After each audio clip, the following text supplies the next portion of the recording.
ಎಲ್ಲರಿಗೂ ನಮಸ್ತೆ. ಬನ್ನಿ ಇವತ್ತಿನ ವಿಡಿಯೋ ನೋಡ್ಕೊಂಬರೋಣ. ಇವತ್ತಿನ ವಿಡಿಯೋದಲ್ಲಿ ಬೆಳಗ್ಗೆಯಿಂದ ಸಂಜೆವರೆಗೂ ಏನೆಲ್ಲ ಮಾಡಿದೆ ಅಂತ ಈ ವಿಡಿಯೋದಲ್ಲಿ ತೋರಿಸಿದ್ದೀನಿ. ಹಾಗೆ ಒಂದು ತುಂಬಾ ಚೆನ್ನಾಗಿರೋಂಥ ರೆಸಿಪಿ ಹಾಕಿದ್ದೀನಿ. ಅದೇನಪ್ಪ ಅಂದರೆ ದಾಲ್ ಫ್ರೈ ಹಾಗೆ ಗೀ ರೈಸ್. ಇವೆರಡು ಕಾಂಬಿನೇಷನ್ ಅಂತೂ ತುಂಬ ಚೆನ್ನಾಗಿರುತ್ತೆ. ಈ ರೆಸಿಪಿ ಎಲ್ಲ ಈ ವ್ಲಾಗಲ್ಲಿದೆ. ದಯವಿಟ್ಟು ಚಾನಲ್ನ ಸಬ್ಸ್ಕ್ರೈಬ್ ಮಾಡಿಕೊಂಡು ಲೈಕ್ ಶೇರ್ ಕಮೆಂಟ್ ಮಾಡೋದನ್ನು ದಯವಿಟ್ಟು ಮರಿಬೇಡಿ. ಬನ್ನಿ ಈಗ ವಿಡಿಯೋ ನೋಡ್ಕೊಂಬರೋಣ. ಬೆಳಗ್ಗೆನೇ ಇಲ್ಲಿ ಏನು ಮಾಡ್ತಿದ್ದೀನಿ ಅಂದರೆ ತರಕಾರಿ ಎಲ್ಲ ತರಿಸಿದ್ರು. ಅದರಲ್ಲಿ ಇಲ್ಲಿ ನೋಡ್ತಿದ್ದೀನಿ ಮಕ್ಕಳು ಸ್ಟ್ರಾಬೆರಿ ಹೇಳಿದ್ರಂತೆ, ಅವ್ರಿಗೋಸ್ಕರ ಸ್ಟ್ರಾಬೆರಿ ಹಾಗೆ ನನಗೋಸ್ಕರ ಸ್ವಲ್ಪ ತರಕಾರಿ ಅಂದರೆ ಬ್ರಾಕ್ಲಿ ಹಾಗೆ ಸ್ವಲ್ಪ ಸೌತೆಕಾಯಿ, ನಿಂಬೆಹಣ್ಣು ಹಾಗೆ ಸ್ವಲ್ಪ ಎಳ್ನೀರು ತರಿಸಿದ್ರು. ಈಗ ಈ ಬ್ಲಿಂಕಿಟು ಝೆಪ್ಟೋ ಇವೆಲ್ಲ ಇರೋದ್ರಿಂದ ಮನೆಗೆ ಈಸಿಯಾಗಿ ತರಕಾರಿ ಬಂದುಬಿಡುತ್ತೆ. ಹೋಗಿ ತರಕಾರಿ ತರಬೇಕಪ್ಪ ಅನ್ನೋ ರಿಸ್ಕ್ ಇಲ್ಲ. ನೈಟ್ ಹೇಳ್ಬಿಟ್ಟು ಮಲಗಿದ್ರೆ ಬೆಳಗ್ಗೆ ಅಷ್ಟೊತ್ತು ತರಕಾರಿ ಟೇಬಲ್ ಮೇಲೆ ಇರ್ತವೆ. ಹಾಗೇ ಏನು ಬೇಕೋ ಅದನ್ನ ಹೇಳಿದ್ರೆ ಸಾಕು, ಬೆಳಗ್ಗೆ ಅಷ್ಟೊತ್ತಿಗೆ ಆರ್ಡ್ರ್ ಮಾಡಿಟ್ಟಿರ್ತಾರೆ. ನಿಂಬೆಹಣ್ಣು ಖಾಲಿ ಆಗಿತ್ತು, ಅಂದರೆ ಬೆಳಗ್ಗೆ ನಿಂಬೆಹಣ್ಣು ಕುಡಿತೀವಲ್ಲ ನಾವು, ಅದಕ್ಕೋಸ್ಕರ ನಿಂಬೆಹಣ್ಣು ಬೇಕೇ ಬೇಕು. ಮೇಯ್ನ್ ನಿಂಬೆಹಣ್ಣು ಬೇಕು ಅಂತಲೇ ಆರ್ಡ್ರ್ ಮಾಡಿದ್ದು. ಹಾಗೆ ಸ್ವಲ್ಪ ತರಕಾರಿನೂ ಕೂಡ ಆರ್ಡ್ರ್ ಮಾಡಿದ್ದಾರೆ. ಬ್ರಾಕ್ಲಿ ಸ್ವಲ್ಪ ಸ್ಟೀಮ್ ಮಾಡ್ಕೊಂಡು ತಿಂತೀವಿ, ಆದ ಕಾರಣ ಬೆಳಗಿನ ಬ್ರೇಕ್ಫಾಸ್ಟ್ ಸ್ವಲ್ಪ ಲೈಟಾಗಿ ತೊಗೊಳ್ತೀವಿ. ಆದ್ದರಿಂದ ಇವೆಲ್ಲ ಯೂಸ್ ಆಗ್ತವೆ. ಇನ್ನು ಸೌತೆಕಾಯಿ ಮಕ್ಕಳು ತುಂಬ ಇಷ್ಟಪಟ್ಟು ತಿಂತಾರೆ, ಹಾಗಾಗಿ ಅದು ಕೂಡ ಸ್ವಲ್ಪ ಜಾಸ್ತಿನೇ ಇರುತ್ತೆ ನಮ್ಮ ಮನೆಯಲ್ಲಿ. ಯಾವಾಗೂ ಸೌತೆಕಾಯಿ ಅಂತೂ ಇರುತ್ತೆ ಆಲ್ಮೋಸ್ಟ್ ಅಲ್ಲೂ. ಹಾಗೆ ಎಳ್ನೀರು ಕೂಡ ಸ್ವಲ್ಪ ಬೇಕಿತ್ತು, ಆದ್ದರಿಂದ ಎಳ್ನೀರು ಕೂಡ ಆರ್ಡ್ರ್ ಮಾಡ್ಕೊಂಡಿದ್ವಿ. ಇದರಲ್ಲೇ ಆರ್ಡ್ರ್ ಮಾಡ್ತೀನಿ ಅಂತೇನಿಲ್ಲ, ಯಾವುದ್ರಲ್ಲಿ ಸ್ವಲ್ಪ ಕಮ್ಮಿ ಇದ್ದರೆ ಅದರೆಲ್ಲ ಆರ್ಡ್ರ್ ಮಾಡ್ತಾ ಇರ್ತಾರೆ. ಹಾಗೆ ನೋಡಿ, ರಾತ್ರಿ ಎಲ್ಲ ಪಾತ್ರೆ ತೊಳೆದಿಟ್ಟಿದ್ನಲ್ಲ ಅದನ್ನೀಗ ಎತ್ತಿಡಬೇಕು. ಹಾಗೆ ನೈಟು ಮಕ್ಕಳು ಸ್ವಲ್ಪ ತಿಂದಿದ್ದು ಎಲ್ಲ ಪಾತ್ರೆ ಇರ್ತವೆ, ಅವನ್ನ ಇವಾಗ ತೊಳ್ಕೊತೀನಿ. ಪಾತ್ರೆ ಎಲ್ಲ ಎತ್ತಿಟ್ಕೊಂಡು ಹಾಗೇನೆ ನುಗ್ಗೆ ಸೊಪ್ಪು ನೀರು ಬೇಯಿಸೋಕ್ಕಿಟ್ಟಿದ್ದೀನಿ. ಒಂದು ವಾರ ಫುಲ್ಲು ನುಗ್ಗೆ ಸೊಪ್ಪಿನ ನೀರು ಕುಡಿತೀನಿ. ಹಾಗೆ ಇನ್ನೊಂದು ವಾರ ಆಪಲ್ ಸೈಡ್ ವಿನೆಗರ್ ಆಗಲಿ ಬೇರೆ ಏನಾದರೂ ಕುಡಿತಾ ಇರ್ತೀನಿ. ಹಾಗೆ ಬ್ರಾಕ್ಲಿ ಎಲ್ಲ ಕಟ್ ಮಾಡಿ ಸ್ವಲ್ಪ ಸ್ಟೀಮ್ಗೆ ಇಟ್ಟಿದ್ದೀನಿ. ಇದು ನಮ್ಮ ಬ್ರೇಕ್ಫಾಸ್ಟ್ಗೆ. ಈಗ ನುಗ್ಗೆ ಸೊಪ್ಪಿನ ನೀರು, ಇದನ್ನು ಚೆನ್ನಾಗಿ ಕುದಿಸ್ಬೇಕು. ಆ ರಸ ಎಲ್ಲ ಚೆನ್ನಾಗಿ ಬಿಡಬೇಕು. ಆಮೇಲೆ ಈ ರೀತಿ ಸೋದಿಸ್ಕೊಳ್ತೀನಿ. ನೋಡ್ತಿದ್ದೀರಲ್ಲ, ಕಲರ್ ಈ ರೀತಿ ಚೇಂಜ್ ಆಗಬೇಕು. ಚೆನ್ನಾಗಿ ಎಳೆಯದೇ ಕಿತ್ಕೊಂಬರ್ತೀನಿ. ಫ್ರೆಶ್ ಆಗಿ ಗಿಡ ಇರೋದ್ರಿಂದ ಇದೊಂದು ಚೆನ್ನಾಗಿ ಕುಡಿತಾ ಇದ್ವಿ. ಟೇಸ್ಟು ಕೂಡ ತುಂಬ ಚೆನ್ನಾಗಿರುತ್ತೆ, ಹೀಗೆ ಏನೂ ಇರೋದಿಲ್ಲ. ಆದ್ದರಿಂದ ಇಷ್ಟಪಟ್ಟು ಕುಡಿತೀನಿ ನಾನು. 2 ಗ್ಲಾಸ್ಗೆ 1 ನಿಂಬೆಹಣ್ಣು ಸಾಕು. ಹಾಫ್ ಬಂದು 1ಕ್ಕೆ ಹಾಕ್ಕೊಳ್ತೀನಿ. ನಾನು ಹಾಗೆ ಹಸ್ಬೆಂಡ್ ಇಬ್ಬರೂ ಒಂದೊಂದು ಗ್ಲಾಸ್ ಕುಡಿತೀವಿ. ಮಕ್ಕಳು ಕೂಡ ಕುಡಿತಾರೆ ಇಷ್ಟಪಟ್ಟು. ಆದರೆ ಬೆಳಗ್ಗೆ ಏನು ಕೊಡಲ್ಲ, ಯಾವಾಗಾದರೂ ಬೇಕು ಅಂದರೆ ಸಂಜೆ ಬೇಕಾದ್ರೆ ಮಾಡಿಕೊಡ್ತೀವಿ. ಬೆಳಗ್ಗೆ ಅವ್ರಿಗೆ ಬ್ರೇಕ್ಫಾಸ್ಟು ಇವೆಲ್ಲ ಇರ್ತಾವಲ್ಲ, ಆದ್ದರಿಂದ ಇವೆಲ್ಲ ಕುಡಿಯೋಕ್ಕಾಗಲ್ಲ. ಆದರೆ ನಾವು ಸ್ವಲ್ಪ ಟೀ ಕಾಫಿ ಎಲ್ಲ ಬಿಟ್ಬಿಟ್ಟಿದ್ದೀನಿ. ಈಗ ಬರೀ ಈ ಥರದನ್ನೇ ಏನಾದರೂ ಬೆಳಗ್ಗೆ ಹೆಲ್ತಿ ಡ್ರಿಂಕ್ ಕುಡಿಯೋಕ್ಕೆ ಟ್ರೈ ಮಾಡ್ತಿದ್ದೀನಿ. ನಾನಿಲ್ಲಿ ಒಂದು ಸ್ವಲ್ಪ ಉಪ್ಪು ಹಾಕ್ಕೊಳ್ತೀನಿ. ನನಗೆ ನಿಂಬೆಹಣ್ಣು ಹುಳಿ ಜಾಸ್ತಿ ಕುಡಿಯೋಕ್ಕಾಗಲ್ಲ, ಆದ್ದರಿಂದ ಸ್ವಲ್ಪ ಉಪ್ಪು ಹಾಕ್ಕೊಂಡ್ರೆ ಟೇಸ್ಟ್ ಚೆನ್ನಾಗಿರುತ್ತೆ. ನೆಮ್ಮದಿಯಾಗಿ ಕುತ್ಕೊಂಡು ಫಸ್ಟ್ ನೀರು ಕುಡಿದು ಆಮೇಲೆ ಬ್ರೇಕ್ಫಾಸ್ಟ್ ಮಾಡ್ತೀನಿ. ಈಗ ಒಂದು 15 ನಿಮಿಷ ನನ್ನ ಟೈಮ್. ಈ ಫುಲ್ ಗ್ಲಾಸ್ ನೀರು ಕುಡಿಯೋವರೆಗೂ ಮೊಬೈಲು ಏನಾದರೂ ನೋಡಿಕೊಂಡು ನೀರು ಕುಡಿತೀನಿ. ಬಿಸಿಲು ಅಷ್ಟೇ, ನಮ್ಮ ದಿವಾನ್ ಮೇಲೆ ಕುತ್ಕೊಂಡ್ರೆ ಮುಖಕ್ಕೆ ಬಿಸಿಲು ಚೆನ್ನಾಗಿ ಹೊಡೆಯುತ್ತೆ ಬೆಳಗ್ಗೆ. ನೋಡಿ, ಇದು ನಮ್ಮ ಬ್ರೇಕ್ಫಾಸ್ಟು. ನೀರೆಲ್ಲ ಕುಡಿದ್ಮೇಲೆ ಮಕ್ಕಳನ್ನೆಲ್ಲ ಸ್ಕೂಲಿಗೆ ಕಳಿಸಿ ಆಮೇಲೆ ನಮ್ಮ ಬ್ರೇಕ್ಫಾಸ್ಟು ಇವತ್ತು ರಾಗಿ ಗಂಜಿ ಹಾಗೆ ಸೌತೆಕಾಯಿ, 2 ಸ್ಟ್ರಾಬೆರಿ ಇಟ್ಕೊಂಡಿದ್ದೀನಿ. ಆಗಲೇ ಹೇಳಿದ್ನಲ್ಲ, ಸ್ಟೀಮ್ ಮಾಡಿರೋ ಬ್ರಾಕ್ಲಿ, ಹಾಗೆ ನೈಟ್ ಸ್ವಲ್ಪ ಓಟ್ಸಲ್ಲಿ ಕಿಚಡಿ ಮಾಡಿದ್ದೆ, ಅದನ್ನು ಸ್ವಲ್ಪ ಉಳಿದಿತ್ತು, ಅದನ್ನು ಕೂಡ ಹಾಕ್ಕೊಂಡಿದ್ದೀನಿ. ಇದು ನಮ್ಮ ಬ್ರೇಕ್ಫಾಸ್ಟ್. ಅದು ಓಟ್ಸು ಇಲ್ಲ ಅಂದರೂ ಪರವಾಗಿಲ್ಲ, ಇಷ್ಟು ಕೊಡ್ತಿಂದರೆ ಸಾಕು, ಹೆವಿನೇ ಆಗೋಗುತ್ತೆ. ಕುತ್ಕೊಂಡು ನೆಮ್ಮದಿಯಾಗಿ ತಿಂದು ಈಗ ಕೆಲಸಗಳು ಸ್ಟಾರ್ಟ್ ಮಾಡಬೇಕು. ಮಕ್ಕಳಿಗೆ ಏನು ಮಾಡಿದ್ದೆ ಅಂದರೆ ಪೂರಿ ಮಾಡಿಕೊಟ್ಟಿದ್ದೆ, ಅವರೆಲ್ಲ ತಿಂದ್ಕೊಂಡು ಹೋದರು. ನಾವಿವಾಗ ಕುತ್ಕೊಂಡು ತಿಂತಿದ್ದೀವಿ. ಸ್ವಲ್ಪ ವೆಯ್ಟ್ ಲಾಸ್ ಮಾಡಬೇಕು ಅಂತ ಈ ಸಾಹಸಗಳು. ರೈಸ್ನ ಸ್ವಲ್ಪ ಅವಾಯ್ಡ್ ಮಾಡಿದ್ದೀನಿ, ಅಂದರೆ ಒಂದೇ ಸರ್ತಿ ಮಾಡಿಲ್ಲ, 1 ಟೈಮ್ ಯಾವುದಾದ್ರೂ ರೈಸ್ ತಿನ್ನೋದು ಥರ ಮಾಡ್ಕೊಂಡಿದ್ದೀನಿ. ನಾವು ದಿನಕ್ಕೆ 2 ಟೈಮ್ ತಿಂತೀವಿ. ಆದ ಕಾರಣ ಒಂದು ಟೈಮ್ ರೈಸ್ ತಿನ್ನೋ ಥರ ಇನ್ನೊಂದು ಟೈಮು ಈ ರೀತಿ ಹೆಲ್ದಿಯಾಗಿ ತಿನ್ನೋಣ ಅಂತ ಡಿಸೈಡ್ ಆಗಿದ್ದೀನಿ. ನೋಡಿ ಪಾತ್ರೆಗಳು ಅಷ್ಟಾಗಿದೆ, ಅವನ್ನೆಲ್ಲ ತೊಳೆದು ಈಗ ಸಂಜೆಗೆ ಡಿನ್ನರ್ಗೋಸ್ಕರ ಇಲ್ಲಿ ಬೇಳೆ ಎಲ್ಲ ನೆನೆಸಿಡ್ತಾಯಿದ್ದೀನಿ. ಏನಕ್ಕಪ್ಪ ಅಂದರೆ ದಾಲ್ ಫ್ರೈ ಮಾಡಬೇಕು, ಅದಕ್ಕೋಸ್ಕರ ಈ ಥರ ಒಂದು 3 to 4 ಅವರ್ಸು ಬೇಳೆ ನೆಂದರೆ ಚೆನ್ನಾಗಾಗುತ್ತೆ ದಾಲ್ ಫ್ರೈ. ಆದ್ದರಿಂದ ನಾನಲ್ಲಿ ಮಿಕ್ಸ್ಡ್ ದಾಲ್ ತೊಗೊಂಡಿದ್ದೀನಿ 1 ಗ್ಲಾಸು, ಇನ್ನೊಂದು ಗ್ಲಾಸು ತೊಗರಿಬೇಳೆ 1 ಗ್ಲಾಸ್ ತೊಗೊಂಡಿದ್ದೀನಿ. ಬೇಕು ಅಂದರೆ ಬರೀ ತೊಗರಿಬೇಳೆಯಲ್ಲೂ ಮಾಡ್ಬೋದು. ನಾನಿಲ್ಲಿ ಮಿಕ್ಸ್ ದಾಲ್ ಮಾಡಿಟ್ಟಿದ್ದೀನಲ್ವ, ನೋಡಿದ್ದೀರಲ್ಲ ನೀವು ಯಾವುದೋ ಒಂದು ವಿಡಿಯೋದಲ್ಲಿ, ಅದನ್ನೆಲ್ಲ ಈ ರೀತಿ ಯೂಸ್ ಮಾಡ್ಕೊಳ್ತೀನಿ. ಈ ಥರ ನೆನೆಸ್ಬಿಟ್ಟು ಒಂದು 3 to 4 ಅವರ್ಸು ಬಿಟ್ಬಿಡ್ತೀನಿ. ನೋಡಿ ಈಗ ಅಡುಗೆ ಮನೆಯೆಲ್ಲ ಕ್ಲೀನ್ ಮಾಡಿಬಿಟ್ಟೆ. ಇನ್ನು ಸಂಜೆವರೆಗೂ ಯಾವುದೇ ರೀತಿ ಪಾತ್ರೆ ಏನೂ ಆಗೋಲ್ಲ, ಯಾಕೆಂದರೆ ಮಕ್ಕಳೆಲ್ಲ ಬರೋಷ್ಟಿಗೆ ಸಂಜೆ ಆಗುತ್ತಲ್ಲ, ಆದ್ದರಿಂದ ಎಲ್ಲ ಕ್ಲೀನ್ ಮಾಡಿ ಈಗ ಬೆಳಗ್ಗೆ ತಂದಿರೋ ತರಕಾರಿನೆಲ್ಲ ಎತ್ತಿಟ್ಕೊಳ್ತೀನಿ. ತರಕಾರಿ ಏನು ತುಂಬ ಇಲ್ಲ ಬಿಡಿ ಎತ್ತಿಟ್ಕೊಳ್ಳೋದು, ಬರೀ ಸೌತೆಕಾಯಿ ನಿಂಬೆಹಣ್ಣೆ ಅಲ್ವಾ. ಇಲ್ಲಿ ಬಾಕ್ಸ್ಗೇನು ಬಟ್ಟೆ ಹಾಕಿಲ್ಲ, ಯಾಕೆಂದರೆ ಸೌತೆಕಾಯಿ ಬೇಗ ಆಗೋಗುತ್ತೆ. ಆದಿತಿಗೆ ಹಿಂಗೆ ಫುಲ್ ಒಂದೊಂದು ತೊಗೊಂಡು ತಿಂತಾ ಇರ್ತಾಳೆ, ಆದ ಕಾರಣ ಬೇಗನೆ ಮುಗ್ದೋಗ್ಬಿಡುತ್ತೆ. ಆದ್ದರಿಂದ ನಾನು ಇಲ್ಲಿ ಬಾಕ್ಸ್ಗೇನು ಬಟ್ಟೆ ಹಾಕ್ದಂಗೆ ಹಂಗೆ ಇಡ್ತಿದ್ದೀನಿ. ಇದು 2 ದಿನದಲ್ಲೇ ಖಾಲಿ ಮಾಡಿಬಿಡ್ತಾರೆ. ನೋಡಿ ಇಷ್ಟು ಸೌತೆಕಾಯಿ ಒಂದು ಬಾಕ್ಸ್ಗೆ ಹಾಕಿಟ್ಟು ಅದರಲ್ಲೂ ಒಂದೊಂದು ಈ ಥರ ಹೋಗುತ್ತೆ, ಅದನ್ನು ಸೈಡ್ಗೆ ಇಟ್ಕೊಳ್ತೀನಿ. ಅದನ್ನು ಇವಾಗ ತಿಂದರೆ ಮುಗ್ದೋಗುತ್ತೆ, ಅಂದರೆ ಫುಲ್ ಏನು ಹಾಳಾಗಿಲ್ಲ ಅದು. ಹಾಗೆ ನಿಂಬೆಹಣ್ಣುಗಳು ನೋಡಿ ಈ ಥರ ಬಾಕ್ಸ್ಗೆ ಹಾಕ್ಕೊಂಡು ಫ್ರಿಜ್ಜಲ್ಲಿ ಇಟ್ಕೊಬಿಡ್ತೀನಿ.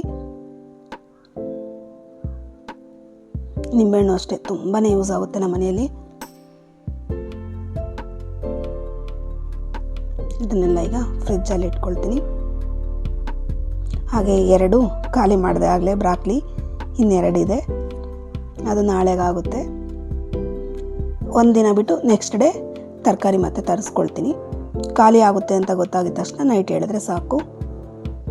ಇದೆಲ್ಲ ಎತ್ತಿಟ್ಟಾದಮೇಲೆ ಎಳ್ನೀರು ತರಿಸಿದ್ನಲ್ಲ, ಈಗ ಎಳ್ನೀರು ಕುಡಿಯೋಣ ಅಂತ. ನೋಡೋಕೆ ಪುಟ್ಟದಾಗಿದೆ, ಅದು ಎಷ್ಟೊಂದು ನೀರಿದೆ ಗೊತ್ತಾ, ಫುಲ್ ಒಂದು ಗ್ಲಾಸ್ ನೀರು ಬಂತು. ಒಂದೊಂದು ಸರ್ತಿ ದೊಡ್ಡ ಎಳ್ನೀರು ಬರುತ್ತೆ, ಆದರೆ ನೀರೇ ಬರಲ್ಲ ಅಷ್ಟಿರುತ್ತೆ. ಆದರೆ ಇದು ಚೆನ್ನಾಗಿತ್ತು, ಎಳೆ ಕಾಯಿ, ಆದ್ದರಿಂದ ಕಾಯಿ ತುಂಬ ನೀರಿತ್ತು. ನೋಡಿ ಫುಲ್ ಗ್ಲಾಸ್ ಫುಲ್ಲು ನೀರಾಯಿತು. ಎಷ್ಟು ಚಿಕ್ಕ ಕಾಯಲ್ಲ, ಆದರೆ ಗ್ಲಾಸ್ ತುಂಬ ನೀರಿತ್ತು. ಟೇಸ್ಟ್ ಕೂಡ ತುಂಬ ಚೆನ್ನಾಗಿತ್ತು. ನಾನು ಇನ್ನೂ ಇದೆಯಾ ಚಲ್ಲೋಗುತ್ತಾ ಅಂತ ನೋಡ್ತಿದ್ದೀನಿ, ಇಲ್ಲ ಖಾಲಿ ಆಯಿತು. ಅಂದರೆ ಕಾಯಿ ಇದೆಯಾ ಇಲ್ವಾ ಅಂತ ಚೆಕ್ ಮಾಡಿದೆ ಅಷ್ಟೇ, ಆದರೆ ಕಾಯಿ ಏನಿಲ್ಲ ಅದರಲ್ಲಿ. ಹೀಟ್ ಏನಾದರೂ ಆದರೆ ಈ ರೀತಿ ಎಳ್ನೀರು ತಗೊಬಂದು ಕಂಪಲ್ಸರಿ ಒಂದು ವಾರ ಕಂಟಿನ್ಯೂಸ್ ಕುಡಿದ್ರೆ ಹೀಟೆಲ್ಲ ಕಮ್ಮಿ ಆಗಿಬಿಡುತ್ತೆ. ನಾನು ಕುಡಿತಾ ಇದ್ನ, ಅಷ್ಟೊಳಗೆ ಶೌರ್ಯ ಬಂದ, ಶೌರ್ಯನು ಕುಡಿಬೇಕು ಅಂದ, ಅವನಿಗೆ ಕೊಟ್ಟೆ. ಎಲ್ಲ ಆದಮೇಲೆ ಈಗ ಕೆಲಸ ಸ್ಟಾರ್ಟು.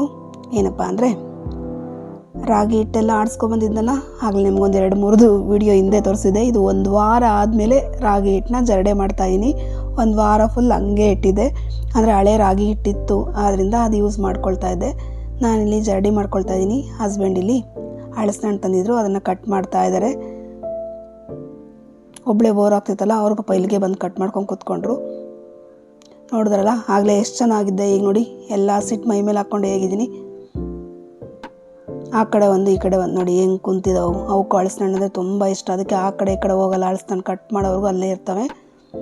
ಆಮೇಲೆ ಖಾರದ ಪುಡಿ ಎಲ್ಲ ಆಡಿಸಿದ್ನಲ್ಲ, ಅಂದರೆ ಕಾಶ್ಮೀರ್ ರೆಡ್ ಚಿಲ್ಲಿ ಹಾಗೆ ಮಾಮೂಲಿ ಚಿಲ್ಲಿ ಪೌಡ್ರ್ ಆಡಿಸಿಟ್ಟಿದೆ, ಅದನ್ನು ಕೂಡ ಜರಡಿ ಮಾಡಿ ಎತ್ತಿಟ್ಕೊಳ್ತೀನಿ. ಈ ಡಬ್ಬ ಫ್ರಿಜ್ಜಲ್ಲಿ ಇಟ್ಕೊಳ್ತೀನಿ. ಈ ರೀತಿ ಫ್ರಿಜ್ಜಲ್ಲಿ ಇಟ್ಕೊಂಡ್ರೆ ನೀವು 6 ತಿಂಗಳವರೆಗೂ ಏನೂ ಆಗೋಲ್ಲ. ಕವರ್ಗಾದರೂ ಹಾಕಿಟ್ಕೋಬೋದು, ಈ ಥರ ಒಂದು ಡಬ್ಬಕ್ಕಾದರೂ ಹಾಕಿಡ್ಬೋದು. ನೋಡಿ ನನಗೆ ಎಷ್ಟು ಬೇಕೋ ಅಷ್ಟು ಬಾಟಲ್ಸ್ ತುಂಬ್ಕೊಂಡಿದ್ದೀನಿ. ಇನ್ನು ಮಿಕ್ಕಿದ್ದನ್ನು ಹಂಗೆ ಒಂದು ಡಬ್ಬಕ್ಕೆ ಹಾಕ್ಬಿಟ್ಟು ಫ್ರಿಜ್ಜಲ್ಲಿ ಇಟ್ಬಿಡ್ತೀನಿ. ಒಂದು 6 ತಿಂಗಳು ಬರುತ್ತೆ ನನಗಿದು, ಅಂದರೆ 1.5 kg ಅಷ್ಟು ಆಡಿಸಿದ್ದೀನಿ. ಈಗ ನನಗೆ ಒಂದು 6 ತಿಂಗಳು ಯೂಸ್ ಮಾಡ್ಬೋದು. ಅಂದರೆ ಬ್ಯಾಡಿಗೆ ಮೆಣಸಿನ್ಕಾಯಿನ ಪೌಡ್ರ್ ಮಾಡಿಸ್ಕೊಂಡ್ರೆ ಕಾಶ್ಮೀರ್ ರೆಡ್ ಚಿಲ್ಲಿ ಪೌಡ್ರ್ ಆಗೋಗುತ್ತೆ. ಇದನ್ನೆಲ್ಲ ಎತ್ತಿಟ್ಟಾದಮೇಲೆ ಈಗ ಪಾರ್ಕಿಂಗ್ ಎಲ್ಲ ಕ್ಲೀನ್ ಮಾಡಿದೆ. ನೋಡ್ತಿದ್ದೀರಲ್ಲ ಎಷ್ಟು ಧೂಳಾಗೋಗಿತ್ತೆಲ್ಲ ಕ್ಲೀನ್ ಮಾಡಿಕೊಂಡು ಈಗ ಫ್ರೆಶ್ ಅಪ್ ಆಗಿ ಬಂದಮೇಲೆ ಮತ್ತೆ ಈಗ ದಾಲ್ ಫ್ರೈ ಮಾಡೋಣ. ನೋಡಿ ಒಂದು 3 to 4 ಅವರ್ಸು ಬೇಳೆ ಚೆನ್ನಾಗಿ ನೆಂದಿದೆ. ಈ ರೀತಿ ನೆಂದರೆ ಚೆನ್ನಾಗಿ ಬೇಳೆ ಒಂದು 3 ವಿಸಿಲ್ ಕೂಗಿಸ್ಬಿಟ್ರೆ ಫುಲ್ ಸ್ಮ್ಯಾಶ್ ಆಗುತ್ತೆ, ಅದೇ ಟೇಸ್ಟ್ ಬೇರೆ ಇರುತ್ತೆ. ಮಾಮೂಲಿ ಬೇಳೆನೇ ಹಾಕ್ಬಿಟ್ಟು ಮಾಡ್ತೀವಲ್ಲ, ಅದೇ ಬೇರೆ ಟೇಸ್ಟ್ ಇರುತ್ತೆ. ಆದ್ದರಿಂದ ಈ ರೀತಿ ನೆನೆಸಿದ್ರೆ ಚೆನ್ನಾಗಿರುತ್ತೆ. ನಾನಿಲ್ಲಿ ದಾಲ್ಗೆ ಎಷ್ಟು ಬೇಕೋ ಅಷ್ಟು ನೀರು ಹಾಕ್ಕೊಂಡು ಸ್ವಲ್ಪ 1 ಸ್ಪೂನಷ್ಟು ಎಣ್ಣೆ ಹಾಗೆ 1 ಚಿಟಿಕೆ ಅರಿಶಿನ ಹಾಕ್ಬಿಟ್ಟು ಒಂದು 3 ವಿಸಿಲ್ ಕೂಗಿಸ್ಕೊಳ್ತೀನಿ. ನೋಡಿದ್ರಲ್ಲ, ಬರೀ ಬೇಳೆ ಹಾಕಿದ್ರೆ ಅಂತೂ ಕಂಪಲ್ಸರಿ ಹಿಂಗೆ ಆಗೇ ಆಗುತ್ತೆ. ಎಷ್ಟು ನೀಟಾಗಿ ಸ್ಟವ್ ಇರುತ್ತೆ, ಹಿಂಗೆ ಆಗ್ಬಿಟ್ಟಾಗ ಸಖತ್ ಬೇಜಾರಾಗುತ್ತೆ. ಮತ್ತೆಲ್ಲ ಕ್ಲೀನ್ ಮಾಡಬೇಕಿದು. ಇದೇನು ಮಾಡೋಕ್ಕಾಗಲ್ಲ, ಬರೀ ಬೇಳೆ ಬೇಯಿಸ್ತಾ ಇದ್ದೀವಿ ಅಂದರೆ ಈ ರೀತಿ ಆಗೇ ಆಗುತ್ತೆ. ಪಾಪ ನೋಡಿ ಅದಿತಿ ಹೆಲ್ಪ್ ಮಾಡ್ತಿದ್ದಾಳೆ. ಬೆಳಗ್ಗೆಯಿಂದ ಬರೀ ಕೆಲಸನೇ ಆಗೋಯ್ತು ನನಗೆ. ಆದ್ದರಿಂದ ಪಾಪ ಅದಿತಿ ಬಂದು ಪಾತ್ರೆ ಎಲ್ಲ ಒರೆಸ್ಕೊಡ್ತಿದ್ದಾಳೆ. ಇಂಥ ಪುಟ್ಟ ಕೆಲಸ ಅದಿತಿ ಚೆನ್ನಾಗಿ ಮಾಡ್ತಾಳೆ. ದಾಲ್ ಫ್ರೈಗೋಸ್ಕರ ನಾನಿಲ್ಲಿ ಸಣ್ಣಗೆ ಕಟ್ ಮಾಡಿರೋ ಒಂದು 4 ಈರುಳ್ಳಿ, ಒಂದು 4 ಟೊಮೊಟೊ, ಸ್ವಲ್ಪ ಕರಿಬೇವನ್ನ ತೆಗೆದಿಟ್ಟಿದ್ದೀನಿ. ನೋಡಿ ಬೇಳೆ ಎಲ್ಲ ಬೇಯ್ತಲ್ಲ, ತಣ್ಣಗಾಗೋದ್ರೊಳಗಡೆ ಅದಕ್ಕೆ ಒಗ್ಗರಣೆ ಮಾಡ್ಕೊಂಬರೋಣ. ಒಂದು ಬಾಣಲಿಗೆ ಒಂದು 3 ಸ್ಪೂನಷ್ಟು ಎಣ್ಣೆ ಹಾಕ್ಕೊಂಡಿದ್ದೀನಿ. ಎಣ್ಣೆ ಬದಲು ತುಪ್ಪ ಬೇಕಾದ್ರೆ ಹಾಕ್ಕೋಬೋದು. ಎಣ್ಣೆ ಸ್ವಲ್ಪ ಬಿಸಿ ಆದಮೇಲೆ ಇದಕ್ಕೆ 1 ಗಡ್ಡೆಯಷ್ಟು ಬೆಳ್ಳುಳ್ಳಿ, ಇದೊಂದು ಸ್ವಲ್ಪ ಕಲರ್ ಚೇಂಜ್ ಆಯಿತು ಅಂದಮೇಲೆ ಇದಕ್ಕೆ ಕಟ್ ಮಾಡಿರೋಂಥ ಒಂದು 4 ಈರುಳ್ಳಿನ ಹಾಕ್ಕೊಂಡಿದ್ದೀನಿ. ಹಾಗೆ ಸ್ವಲ್ಪ ಕರಿಬೇವು ಹಾಕ್ಕೊಂಡು ಚೆನ್ನಾಗಿ ಫ್ರೈ ಆಗಬೇಕು.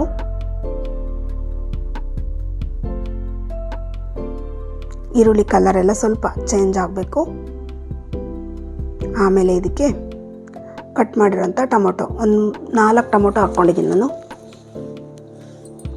ಈ ದಾಲ್ ಫ್ರೈಗೆ ಇಂಪಾರ್ಟೆಂಟ್ ಏನಪ್ಪ ಅಂದರೆ ಈ ಟೊಮೊಟೊ ಎಲ್ಲ ನೀಟಾಗಿ ಸ್ಮ್ಯಾಶ್ ಆಗೋವರೆಗೂ ಚೆನ್ನಾಗಿ ಬೇಯಬೇಕು. ನಿಮಗೆ ತೋರಿಸ್ತೀನಿ ನೋಡಿ. ಆಮೇಲೆ ಚೆನ್ನಾಗಿ ಸ್ಮ್ಯಾಶ್ ಆಗೋಗ್ಬಿಡ್ಬೇಕು.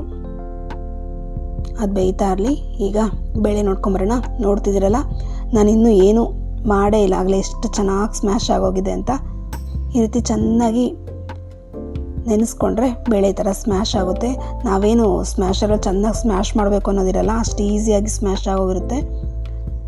ಇಲ್ಲಿ ಪಾವನಿ ಬಂದು ಹೆಲ್ಪ್ ಮಾಡ್ತಿದ್ದಾಳೆ.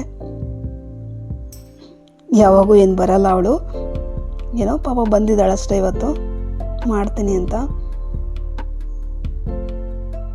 ಅಡುಗೆ ಮಾಡೋದು ಇಷ್ಟನೇ, ಆದರೆ ಅದೆಲ್ಲ ಕ್ಲೀನ್ ಮಾಡೋದು ಇವೆಲ್ಲ ಕಷ್ಟ, ಅದಕ್ಕೋಸ್ಕರ ಬರಲ್ಲ ಅವಳು.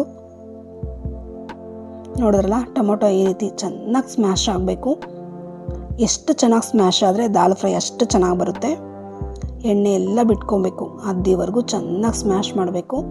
ಆಮೇಲೆ ಇದಕ್ಕೆ ಖಾರಕ್ಕೆ ಚಿಲ್ಲಿ ಪೌಡರ್, ಕಲರ್ಗೋಸ್ಕರ ಆಗಲೇ ಪುಡಿ ಮಾಡಿಟ್ನವಲ್ಲ ಕಾಶ್ಮೀರ್ ರೆಡ್ ಚಿಲ್ಲಿ, ಅಂದರೆ ಬ್ಯಾಡಗೆ ಮೆಣಸಿನ್ಕಾಯಿನ ಪೌಡ್ರ್ ಮಾಡಿಟ್ಕೊಳ್ತೀನಿ, ಅದನ್ನೇ ಕಾಶ್ಮೀರ್ ರೆಡ್ ಚಿಲ್ಲಿ ಅಂತ ಅನ್ನೋದು. ಕಲ್ಲರ್ ಮಾತ್ರ ಸಕ್ಕತ್ತಾಗಿ ಬರುತ್ತೆ ಮನೇಲಿ ಮಾಡಿರೋದ್ರಿಂದ. ನಮಗೂ ಕೂಡ ಹಾಕ್ಲಿಕ್ಕೆ ಬೇಜಾರಾಗಲ್ಲ. ಬೇರೆ ಕಲ್ಲರ್ ಹಾಕಿದ್ದೀವಿ ಅನ್ನೋ ರಿಸ್ಕ್ ಇರಲ್ಲ. ಆದ ಕಾರಣ ಈ ರೀತಿ ಪೌಡ್ರ್ ಮಾಡಿ ಇಟ್ಕೊಳ್ತೀನಿ. ಏನೂ ಮಾಡಿಲ್ಲ, ಚೆನ್ನಾಗಿ ಒಣಗಿಸ್ತೀನಿ, ಇದನ್ನು ಮಿಷಿನ್ಗೆ ಹಾಕ್ಕೊಬರ್ತೀನಿ ಅಷ್ಟೇ. ಅಷ್ಟು ಮಾಡಿ ಇಟ್ಕೊಂಡ್ರೆ ನೀವು 6 ತಿಂಗಳು ಹೆಂಗೆ ಬೇಕಾದ್ರೆ ಯೂಸ್ ಮಾಡ್ಬೋದು ಆ ಪೌಡ್ರನ್ನ. ಸಾಂಬಾರುಗಳಿಗೂ ಅಷ್ಟೇ, ಒಂದು ಚಿಕ್ಕ ಸ್ಪೂನಲ್ಲಿ ಹಾಕಿದ್ರು ಅಷ್ಟೇ ಕಲರ್ ಎಷ್ಟು ಚೆನ್ನಾಗಿ ಬರುತ್ತೆ ಗೊತ್ತಾ. ಇದೆಲ್ಲ ಹಾಕಿ ಇನ್ನೊಂದು ನಿಮಿಷ ಫ್ರೈ ಮಾಡ್ಕೊಂಡಾದಮೇಲೆ ದಾಲ್ನ ಈಗ ಹಾಕ್ಕೊಳ್ಳೋದು. ನೋಡ್ತಿದ್ದೀರಲ್ಲ, ದಾಲ್ ಎಷ್ಟು ಚೆನ್ನಾಗಿ ನುಣ್ಣಗಾಗಿದೆ ಅಂತ. ಈ ರೀತಿ ಆದ್ರೇ ದಾಲ್ ಫ್ರೈ ಚೆನ್ನಾಗಿರೋದು. ನೋಡಿ ಈಗ ಕಲರ್ ಎಷ್ಟು ಬೇಗ ಚೇಂಜ್ ಆಗುತ್ತೆ ಅಂತ ಪೌಡ್ರಿಂದ. ನಿಮಗೇನಾದರೂ ಈ ಥರ ಕಾಶ್ಮೀರ್ ರೆಡ್ ಚಿಲ್ಲಿ ಏನು ಹಾಕೋದು ಬೇಡ ಅಂದರೂ ಕೂಡ ನೀವು ಹಸಿಮೆಣ್ಸಿಗೆ ಹಾಕೋಬೋದು, ಅದನ್ನು ಕೂಡ ಚೆನ್ನಾಗಿರುತ್ತೆ. ಆ ದಾಲನ್ನು ಕೂಡ ಅದನ್ನು ಮಾಡ್ತೀನಿ ಒಂದೊಂದು ಸರ್ತಿ ನಾನು. ಹಾಗೆ ರುಚಿಗೆ ತಕ್ಕಷ್ಟು ಉಪ್ಪು ಹಾಕ್ಬಿಟ್ಟು ಇದನ್ನು ಒಂದು ಕುದಿ ಬರೋವರೆಗೂ ಕುದಿಸೋಣ. ಈಗ ಮಕ್ಕಳಿಗೆ ಗೀ ರೈಸ್ ಬೇಕು, ಅದಕ್ಕೋಸ್ಕರ ಇಲ್ಲಿ ಒಂದು 2ರಿಂದ 3 ಸ್ಪೂನಷ್ಟು ಗೀ ಹಾಕ್ಕೊಳ್ತೀನಿ. ಇದು ಮನೆಯಲ್ಲೇ ಮಾಡಿರೋವಂಥ ತುಪ್ಪ. ಇದಕ್ಕೆ ನಾನು ಶಾಜೀರಾ ಬರುತ್ತೆ, ಅದನ್ನು ಒಂದು ಅರ್ಧ ಸ್ಪೂನಷ್ಟು ಹಾಕ್ಕೊಳ್ತೀನಿ. ಜೀರಿಗೆ ಅಲ್ಲ, ಇದು ಮಾಮೂಲಿ ಶಾಜೀರಾ ಅಂತಲೇ ಸಿಗುತ್ತೆ. ಹಾಗೆ ಒಂದು 1/4 ಸ್ಪೂನಷ್ಟು ಜೀರಿಗೆ, ಹಾಗೆ ಒಂದು ಬ್ಯಾಡಗೆ ಮೆಣಸಿನ್ಕಾಯಿ ಇಲ್ಲ ಅಂದರೆ ಹಸಿಮೆಣ್ಸಿನ್ಕಾಯಿ ಹಾಕ್ಕೊಳ್ಳಿ, ಅದನ್ನು ಕೂಡ ಫ್ಲೇವರ್ ಚೆನ್ನಾಗಿರುತ್ತೆ. ಈ ಮೆಣಸಿನ್ಕಾಯಿ ಫ್ಲೇವರ್ ರೈಸಲ್ಲಿ ಚೆನ್ನಾಗಿರುತ್ತೆ, ಅದಕ್ಕೋಸ್ಕರ ಇದನ್ನು ಹಾಕ್ಕೊಳ್ತೀನಿ. ಹಾಗೆ ಒಂದು ಸ್ವಲ್ಪ ಇಂಗು. ಇದನ್ನೆಲ್ಲ ಸುಮ್ಮನೆ ಫ್ರೈ ಆಗಬೇಕಷ್ಟೇ, ತುಂಬ ಸೀದ್ಸ್ಕೊಂಡು ಬೇಡ.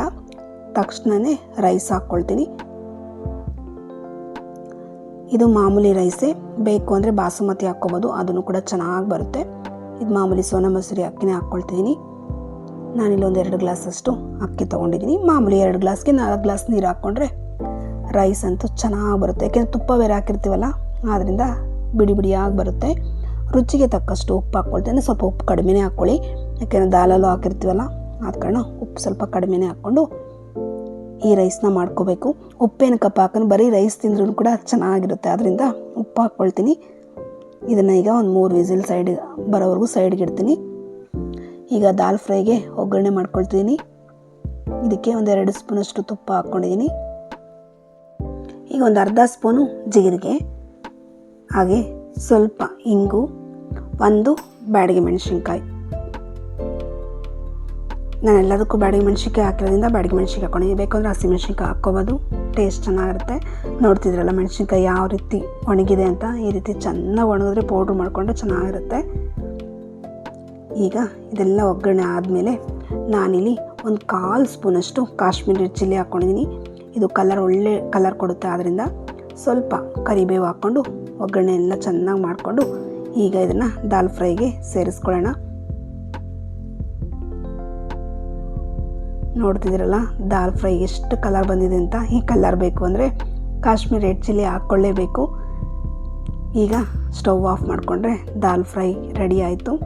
ಲಾಸ್ಟಲ್ಲಿ ಇದಕ್ಕೆ ಸ್ವಲ್ಪ ಕೊತ್ತಂಬರಿ ಸೊಪ್ಪು ಹಾಕ್ಕೊಂಡ್ರೆ ಮುಗೀತು. ಟೇಸ್ಟ್ ಅಂತೂ ಸಾಕತ್ತಾಗಿರುತ್ತೆ. ಈ ರೀತಿ ಒಂದು ಸರ್ತಿ ಟ್ರೈ ಮಾಡಿ, ನಿಮಗೂ ಕೂಡ ತುಂಬಾ ಇಷ್ಟ ಆಗುತ್ತೆ ಅಂತ ಹೇಳ್ತೀನಿ. ಇದರಲ್ಲಿ ಹಸಿಮೆಣ್ಸಿನ್ಕಾಯಿ ಹಾಕಿ ಮಾಡೋದನ್ನು ಬೇಕಾದ್ರೆ ನೆಕ್ಸ್ಟ್ ಟೈಮ್ ಯಾವಾಗಲಾದರೂ ಮಾಡಿ ತೋರಿಸ್ತೀನಿ. ಅದನ್ನು ಟೇಸ್ಟ್ ಚೆನ್ನಾಗೇ ಬರುತ್ತೆ. ನೋಡಿ ಲಾಸ್ಟಲ್ಲಿ ಕೊತ್ತಂಬರಿ ಸೊಪ್ಪು ಹಾಕ್ಕೊಳ್ತೀನಿ.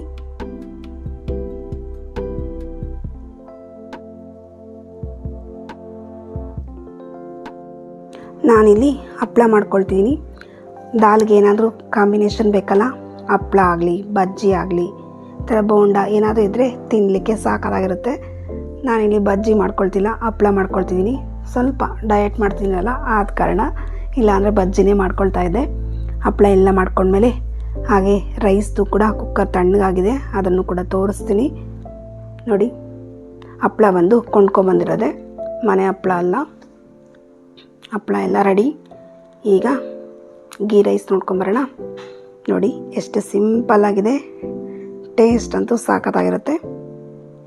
ಈಗ ಒಂದು ಸರ್ತಿ ಮಿಕ್ಸ್ ಮಾಡಿ ತೋರಿಸ್ತೀನಿ. ನೋಡ್ತಿದ್ರಲ್ಲ ಅನ್ನ ಎಷ್ಟು ಚೆನ್ನಾಗಿ ಉದುರಾಗಿದೆ. ತುಪ್ಪ ಹಾಕಿರೋದ್ರಿಂದ ಅನ್ನ ಉದುದ್ರು ಕಂಪಲ್ಸರಿ ಆಗೇ ಆಗುತ್ತೆ. ಮಾಮೂಲಿ ರೈಸ್ ಮಾಡ್ತೀವಲ್ಲ ಅದೇ ರೀತಿ ಕ್ವಾಂಟಿಟಿ ಇಟ್ಕೊಂಡಿದ್ದೀನಿ. 1 ಗ್ಲಾಸ್ ರೈಸ್ಗೆ 2 ಗ್ಲಾಸ್ ನೀರು ಅಷ್ಟೇ. ಲಾಸ್ಟಲ್ಲಿ ಸ್ವಲ್ಪ ಕೊತ್ತಂಬರಿ ಸೊಪ್ಪು ಹಾಕ್ಕೊಂಡ್ರೆ ಗೀ ರೈಸ್ ಕೂಡ ರೆಡಿ. ಕೊತ್ತಂಬರಿ ಸೊಪ್ಪು ಹಾಕಿದ ತಕ್ಷಣ ಚೆನ್ನಾಗಿರುತ್ತಲ್ಲ ನೋಡೋಕ್ಕೆ, ಹಾಗೆ ತಿನ್ನಲಿಕ್ಕೂ ಕೂಡ ಚೆನ್ನಾಗಿತ್ತು. ನಿಮಗೆ ಜೀರಾ ರೈಸ್ ಕೂಡ ಮಾಡಿ ತೋರಿಸ್ತೀನಿ. ಸೇಮ್ ಇದೇ ರೀತಿಯೇ, ಇನ್ನೂ ಸ್ವಲ್ಪ ಜೀರಿಗೆ ಜಾಸ್ತಿ ಹಾಕ್ಕೊಂಡು ಮಾಡೋದು ಅಷ್ಟೇ. ನೋಡಿ ಈಗ ಪ್ಲೇಟಿಂಗ್ ತೋರಿಸ್ತೀನಿ. ಎಲ್ಲರಿಗೂ ಈ ರೀತಿ ಸರ್ವ್ ಮಾಡಿಕೊಟ್ರೆ ಮಕ್ಳಿಗೂ ಖುಷಿ ಆಗುತ್ತೆ, ಮನೆಯಲ್ಲಿ ತಿನ್ನಲಿಕ್ಕೂ ಎಲ್ಲರಿಗೂ ಇಷ್ಟಪಟ್ಟು ತಿಂತಾರೆ. ಪ್ಲೇಟಿಂಗು ತುಂಬಾ ಇಂಪಾರ್ಟೆಂಟು. ಸ್ವಲ್ಪ ಕಲರ್ಫುಲ್ಲಾಗಿ ಪ್ಲೇಟಿಂಗ್ ಕೊಟ್ಟರೆ ಮಕ್ಕಳು ಕೂಡ ಇಷ್ಟಪಟ್ಟು ತಿಂತಾರೆ. ನಾನು ಇದೇ ರೀತಿ ಟ್ರೈ ಮಾಡ್ತಿರ್ತೀನಿ, ಆದ್ದರಿಂದ ನಿಮ್ಗೆ ಹೇಳ್ತಿದ್ದೀನಿ. ನೋಡಿ ನಮ್ಮ ಪ್ಲೇಟ್ ಎಲ್ಲ ರೆಡಿ ಆಯ್ತಲ್ಲ. ಈಗೆಲ್ಲರೂ ಕೂತ್ಕೊಂಡು ಡಿನ್ನರ್ ಮಾಡ್ತಿದ್ದೀವಿ. ಮಕ್ಕಳು ಮತ್ತೆ ತಿಂತಾರೆ 9 o'clock ಮೇಲೆ, ಆದರೆ ನಮ್ಮದು ಇದೇ ಲಾಸ್ಟ್ ಮೀಲ್. ಡಿನ್ನರ್ ಎಲ್ಲ ಮುಗಿಸಿದ್ಮೇಲೆ ಮತ್ತೆ ಅಡುಗೆ ಮನೆ ಕ್ಲೀನಿಂಗ್. ಹಾಗೆ ನಿಮಗೇನಾದರೂ ಈ ವಿಡಿಯೋ ಇಷ್ಟ ಆದರೆ ದಯವಿಟ್ಟು ಚಾನಲ್ನ ಸಬ್ಸ್ಕ್ರೈಬ್ ಮಾಡ್ಕೊಳ್ಳಿ. ಲೈಕ್, ಶೇರ್, ಕಮೆಂಟ್ ಮಾಡೋದನ್ನು ದಯವಿಟ್ಟು ಮರಿಬೇಡಿ. ಬೇರೆ ಏನಾದರೂ ರೆಸಿಪೀಸ್ ಬೇಕಿದ್ರೆ ಕಮೆಂಟ್ ಸೆಕ್ಷನಲ್ಲಿ ತಿಳಿಸಿ, ಖಂಡಿತ ಮಾಡಲಿಕ್ಕೆ ಟ್ರೈ ಮಾಡ್ತೀನಿ. ನೋಡಿ ಇನ್ನಷ್ಟೇ ಉಳಿದಿರೋದು, ಎಲ್ಲರೂ ಕೂಡ ಇಷ್ಟಪಟ್ಟು ತಿಂದ್ವಿ.